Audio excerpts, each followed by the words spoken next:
What's going on, everybody? Stas here. Welcome back to another video. So as you guys read in the title of today's video, I just wanted to go over how you can be able to cut some of your expenses and in turn take some of that money that you're saving from cutting your expenses and put more of that money into an investing strategy, whether that be stock market trading, stock market long-term investing, dividend investing, or if you're into, real estate, you can save up slowly from cutting expenses and maybe buy a rental property a couple years down the road. Or if you're into, online e-commerce like Amazon FBA, drop shipping, affiliate marketing, you can do all of these different things if you're able to, cut money from your unnecessary expenses. And this is more tailored to people that are really having trouble, saving money on a monthly basis and, trying to build that financial freedom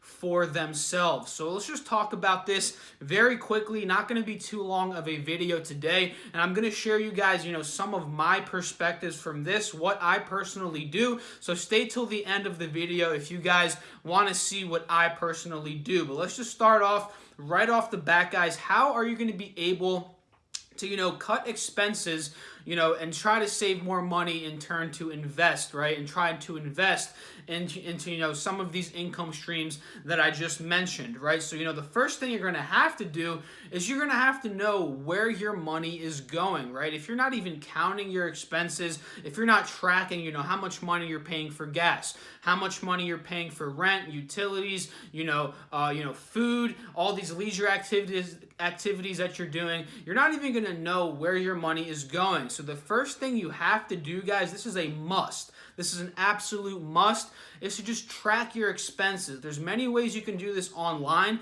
but me personally, I'm old school and I like using Excel, guys. I just have a basic Excel spreadsheet of what I spend on a monthly basis, right? And once you're able to do this, guys, you put the month in Excel. It's very simple, guys. You put the month in Excel at the top left, and then across the top, in terms of the tables, right, you put each expense, right? You put gas, rent, utilities, whatever you guys spend money on, if you have any memberships, a gym membership, Amazon Prime, all these different things, Netflix, right? You'd put that at the top.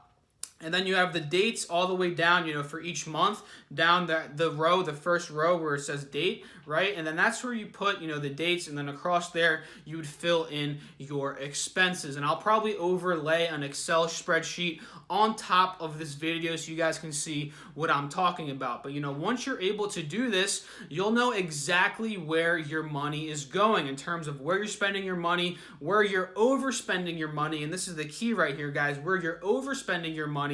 And you'll be able to, cut back on those expenses. Obviously, if you're paying rent, if you're paying, gas, utilities, you can't really cut back too much on those expenses unless you're really cognizant on, your air condition, turn your air conditioner off and you're not at the house, turn the lights off. You could do those little things that can save you a couple bucks per month. But, the main things you're going to be saving money on is eating out, eating food, guys, going out to dinner, eating out, fast food, whatever you guys eat. If you go to Chipotle, Chick-fil-A, where I'm from, Chick-fil-A is very, very good. And, this is where a bunch of people go, right? And if you're spending money outside of your house, eating food every single day, trust me, guys, this can add up very quickly. Let's say you're spending $20 per day eating out, guys. Let's say you're getting 2 meals per day out. Let's say you get a Chipotle burrito, which is about like $8, and let's say you get a meal from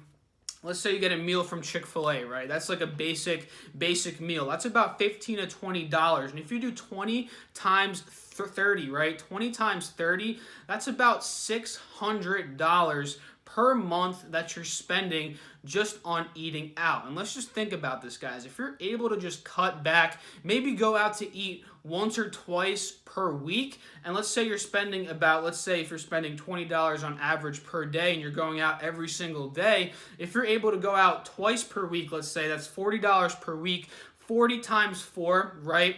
That's only about, what is that? $160 compared to $600. So this is pretty much where you're going to be able to cut back on spending. And this is something that you guys have to track, really understand how much money are you spending on food? And if you're going out to dinner at an actual restaurant, that's going to be even more money than $20 per day, because you're going to have to leave a tip. You're going to have to pay for another person. Let's say if you're going with your girlfriend, you're going to be paying for her as well, right? And that's just going to add up even more. And another place that you can cut your expenses is, let's say if you're paying for cable, right? If you're paying for cable and you don't even watch TV anymore, right? You can just cut that expense in all, right? Cable is usually about $50 to $100 per month, and that could be a nice chunk of money that you just save, put into a stock market portfolio, put into your Robinhood account if you're starting to trade stocks, and that can add up very, very quickly. And guys, a bunch of people nowadays don't even watch TV anymore.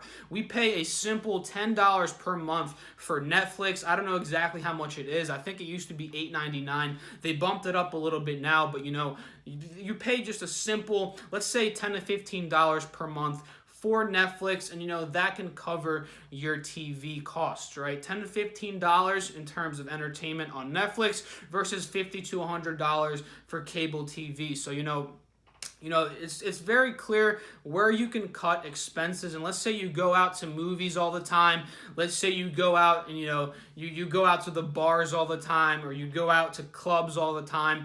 This is going to add up so much, guys. It's absolutely crazy. If you're just able to cut back a little bit on these expenses, you're going to be able to save a couple of $100s per month. And let's say you save $300, $400, $500 per month. At the end of the year, guys, $500 times 12, I think that's $6,000. Yeah, that's $6,000 that you're going to be saving per year that can be put into an investment strategy, whether that be Amazon FBA, trading stocks, investing in stocks, right?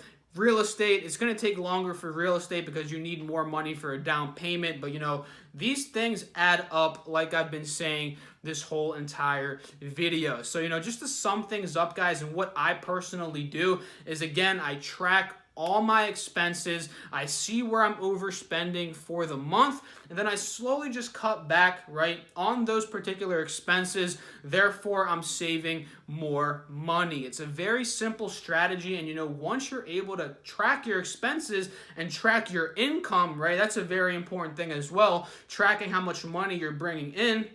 You'll really understand where your money is going, how much money's coming in, how much money's going out, and then you'll be able to make calculations based on what you're actually spending. So this is a very key thing that you should be doing if you want to be financially free some point in the future. And again, guys, this is not something that's just going to take a couple of months and then you're going to get it down pat and then you can just stop, right? This is a lifestyle. You have to do this nonstop, pretty much month after month after month, and you'll be saving a lot of money. So take my advice if you guys want to, and let me know how that goes for you. I hope you guys enjoyed the video. If you did, feel free to drop a like, leave a comment, and subscribe. I'll catch you guys in the next video. Have a great day. Peace.